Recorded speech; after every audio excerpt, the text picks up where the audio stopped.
اهلا بيكم. في الفيديو بتاعنا النهاردة هنتكلم عن مدينة من اجمل المدن، وهي مدينة دهب اللي بتكون في جنوب سيناء على الساحل الشرقي لخليج العقبة، على بعد حوالي 80 كيلو من شرم الشيخ. مناخها صحراوي حر طول السنة، شمسها حامية والمية صافية جدا، بتتميز بالشعب المرجانية الجميلة والسفاري.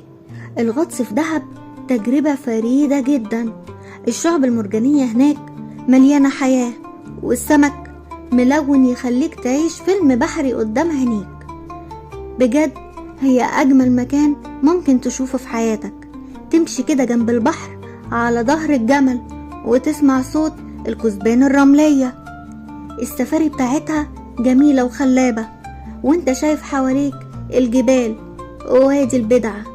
يا سلام على جماله، لحظة الشروق ووقت الغروب الساحر. كل حاجة هناك جميلة، مغامرة بجد جميلة وجديدة عليك. لو انت من هواة جولات بسيارات رباعية، يا سلام عليها السفاري. هناك في دهب كمان في أحلى ما فيها الممشى السياحي والسهرات البدوية.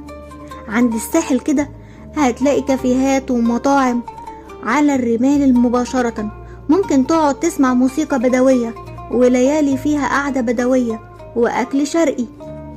القعدة هناك بجد جميلة ومريحة للأعصاب. لو انت لسه ما روحتش دهب، يلا مستني ايه؟ دهب مش مجرد مكان تروح تزوره وخلاص، ده تجربة فريدة من نوعها ممكن تجربها في حياتك، انك تقابل البحر والصحراء في نفس الوقت.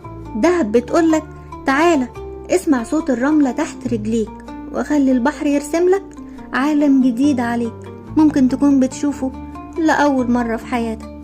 أتمنى تكونوا استمتعتوا بالفيديو بتاعنا النهاردة، واستنوني في فيديوهات تانية كتير في حب مصر.